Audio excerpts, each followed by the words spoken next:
মইপিঠের গঙ্গার ঘাটের বাঘ খাঁচাবন্দি ছাগলের টোপে। খাঁচাবন্দি হতে হুঙ্কার, জঙ্গলে নেমে খাঁচা তুলেছে বন দফতরের কর্মীরা।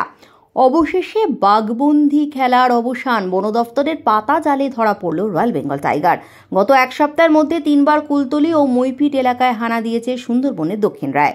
বাঘের আতঙ্কে আতঙ্কিত হয়ে পড়েছিল গোটা এলাকাবাসী। বন দফতরের পক্ষ থেকে বাঘটিকে বারবার জঙ্গলে ফেরানোর চেষ্টা চালানো হলেও পুনরায় সেই রয়্যাল বেঙ্গল টাইগার ঢুকে পড়েছিল লোকালয়ে। সম্প্রতি এক সপ্তাহের মধ্যে 3 বার বাঘের হানা মইপিঠে।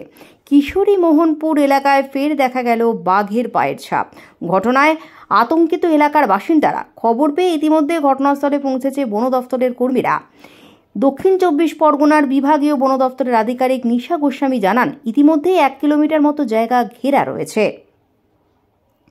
6 জানুয়ারি সোমবার সকালে কিশোরী মোহনপুর এলাকায় বাঘের পায়ের ছাপ পাওয়া যায়। 8 তারিখ বুধবার ভোররাতে বাঘ ফিরে যায় জঙ্গলে।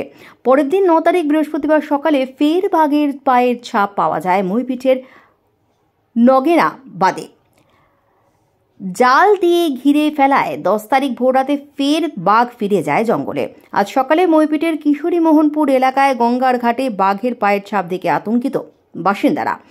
এবারও আজমলমারির জঙ্গল থেকে বাঘ এসেছে লোকালয়ে বলে জানা গিয়েছে। মুড়িগঙ্গা নদী পেরিয়ে বাঘ লোকালয় সংলগ্ন এলাকায় চলে আসায়